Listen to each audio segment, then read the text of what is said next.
Good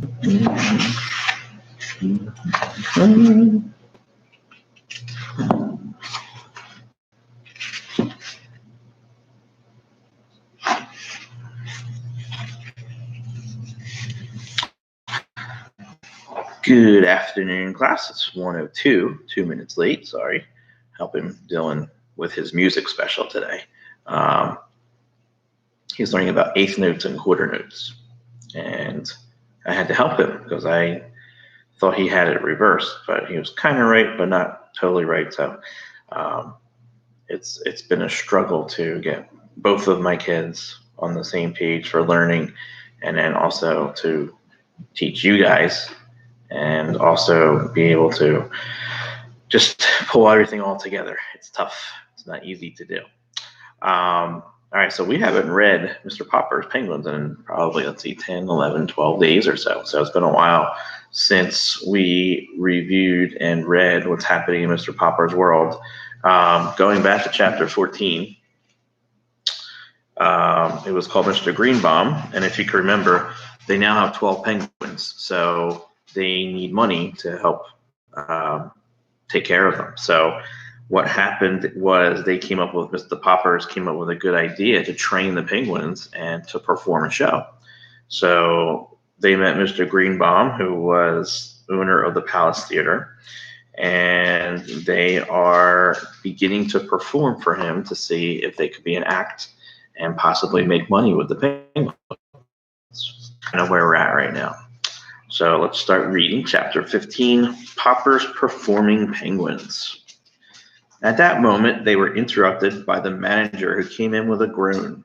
"What's the matter?" asked Mr. Greenbaum. "The marvelous Marcos, who closed the program, haven't turned up, and the audience are demanding their money back." "What are you going to do?" asked Mr. Greenbaum.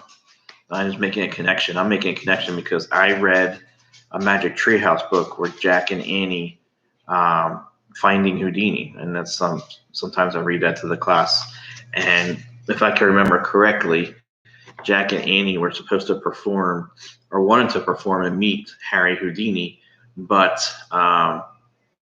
this is how they got their break too in that story. Someone didn't show up for their act, and they had to perform, and they did well. So let's see if that's going to happen as well in this book. Give it to them, I suppose. And here it is, Saturday night, the biggest night of the week. I hate to think of losing all that money. "I have an idea," said Mrs. Popper. "I have to lose it. As long as it's in the end of the program, why don't we just have the penguins rehearse in there on a real stage? We'd have more room, and I think the audience would enjoy it." "All right," said the manager, "let's try it." So the penguins had their first rehearsal on a real stage. The manager stepped out on the stage. "Ladies and gentlemen," he said, raising his hand, "with your kind indulgence, we are going to try out a little novelty number tonight. Owing to unforeseen circumstances, the marvelous Marcos are unable to appear. We are going to let you see a rehearsal of the Popper Performing Penguins instead. I thank you." In a dignified way, the Poppers and the penguins walked out on the stage, and Mrs. Popper sat down on the piano. "Aren't you going to take off your gloves to play?" asked the manager. "Oh, no," said Mrs. Popper. "I am so used to playing with them that I'll keep them on, if you don't mind." Then she started Schubert's Military March.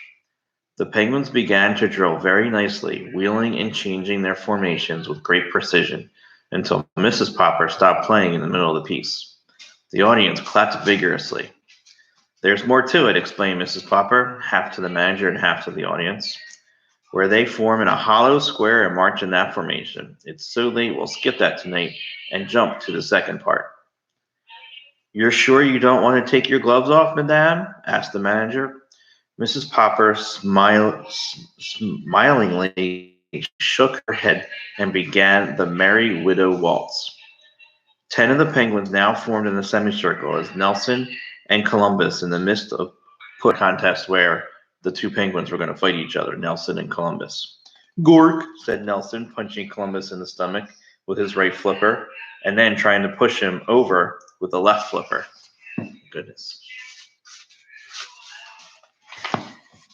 "Golf," said Columbus, going into a clinch and hanging his head over Nelson's shoulder as he tried to punch him back. "Hey, no fair," said the manager. Columbus and Nelson broke loose as the other 10 penguins, looking on, applauded with their flippers.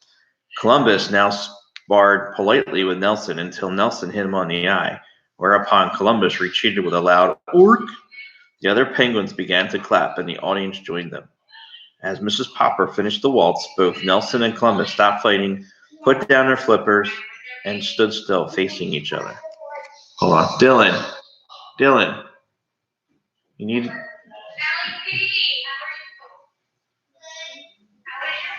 Dylan's doing his conference call right now, so... Now he's gone. All right. "Which bird won? Who's ahead?" shouted the audience. "Gork," said all the penguins in the semicircle. This must have meant "look," for Nelson turned to look at them, and Columbus immediately punched him in the stomach with one flipper and knocked him down with the other. Nelson lay there with his eyes closed. Columbus then counted 10 over the prostrate Nelson, and again the 10 other penguins applauded. "That's part of the act," explained Janie. "The other penguins all like Columbus to win, and so they all say 'Gork' at the end. That always makes Nelson look away, so Columbus can sock him good." Nelson now rose to his feet, and all the penguins formed in a row and bowed to the manager. "Thank you," said the manager, bowing back. "Now comes part 3, said Mr. Popper. "Oh, Papa," said Mrs. Popper, "you forgot to bring the 2 painting step ladders and the board." "That's all right," said the manager. "I'll get the stagehands to bring over some." In no time at all, a pair of ladders and a board were brought in, and Mr. Popper and the children showed them how the ladders had to be set up with the board resting on top. Then Mrs. Popper began playing the pretty descriptive piece, "By the Brook." At this point in the act, penguins always forgot their discipline and got dreadfully excited. They would all begin shoving at once to see which could be the first to climb their ladders. However, the children had always told Mr. Popper that the act was all the funnier for all this pushing and scrambling, and Mr. Popper supposed it was. So now, with a great deal of squawking, the penguins fought and climbed the ladders and ran across the board in complete confusion, often knocking each other entirely off to the floor below, and then hurrying to toboggan down the other ladder and knock off any penguins who were trying to climb up there. This part of the act was very wild and noisy in spite of Mrs. Popper's delicate music. The manager and the audience were all holding their sides, laughing. At last, Mr. Popper got to the end of the music and took off her gloves. "You'll have to get those ladders off the stage, or I'll never get these birds under control," said Mr. Popper. "The curtain is supposed to fall at this point." So the manager gave the signal for the curtain to go down, and the audience stood up and cheered. When the ladders had been taken away, the manager had 12 ice cream cones brought in for the penguins. Then Janie and Bill began to cry, so the manager ordered several more, and everybody had one. Mr. Greenbaum was the first to congratulate the Poppers. "I don't mind telling you, Mr. Popper, that I think you've got absolutely unique in those birds. Your act is a sensation. And the way you helped out my friend the manager here shows that you're real troopers, the kind we need in the show business. I'd like to predict that your penguins will soon be packing the biggest theaters from Oregon to Maine. And now, to come to terms, Mr. Popper," he continued, "how about a 10-week contract at $5,000 a week?" "Is that all right, Mama?" asked Mr. Popper. "Yes, that's very satisfactory," said Mrs. Popper. "Well then," said Mr. Greenbaum, "just sign these papers and we'll be ready to open next Thursday in Seattle." "And thanks again," said the manager. "Would you mind putting on your gloves again for just a minute, Mrs. Popper? I'd like you to start playing that military march again. Let the penguins parade for a minute. I want to get my ushers in here to look at those birds. It would be a lesson to them." And that's the end of chapter 15. So that's all great news. The act went off and the audience really liked it. And I forgot to show you a picture. So this is a picture of them performing their last act where they got on the ladders and slid down the board. So that's great news that they were able to get a deal with the show, and now they're going to make $5,000 a week. I think that's what they said, right? $5,000 a week for 10 weeks. Was that as much? That's a lot of money. So going back, let's see. How about a 10-week contract at $5,000 a week? Yes, so that's actually really good money. So now they'll definitely have some money to take care of the Penguins if they're successful and everything goes as planned. The only bad thing that I'm looking forward to finding out how they deal with it is going on the road. They're going on the road now, and it's not just in their town. They're going to have to go and travel with all these Penguins. So that could be a feat in itself. That could be a difficult thing for them to be able to do. So I'm guessing the next chapter, which says on the road, probably going to learn about how they're going to figure out how to keep the Penguins occupied and trained and fed and healthy while they're performing on the road. So that's going to be kind of a fun little chapter to see how well that works. But that's all good news for the Poppers. 12 Penguins, and they'll be able to keep them and make money for them, make money using them, and make money to be able to take care of them, which is good. All right, so tomorrow we'll do chapter 16. And I might pose a question for you at the end after chapter 16 because I think it's a good time to kind of reconnect with the story. And, hope everything's going well. If you have any questions on your assignments, please let me know.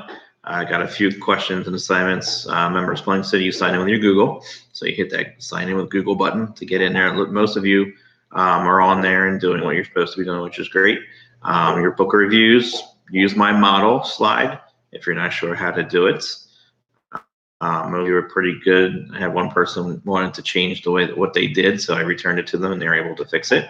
And writing, Angela, I don't know if you're out there or not, but I emailed you to check your email. Your research writing is not in your grade 3 writing folder, so I cannot access it. And you sent me a message saying you can't find it. So search for your animal in your Google Drive. It should be there somewhere. And then you need to move that file into your grade 3 writing folder. All right. I will be going to your reports today and leaving comments. So I might send you an email to go into your writing, and I might leave you some suggestions on how to make your writing better. So look for that later on today. And other than that, hopefully enjoy your day. It's cloudy. Looks like a yucky day out, actually. Probably can go outside and get a little bit of exercise, but it's not a perfect, great day out. But hopefully everybody's doing well. And I'll see you guys tomorrow morning at 8:30 for our next morning meeting. All right, guys. Have a good day. Bye.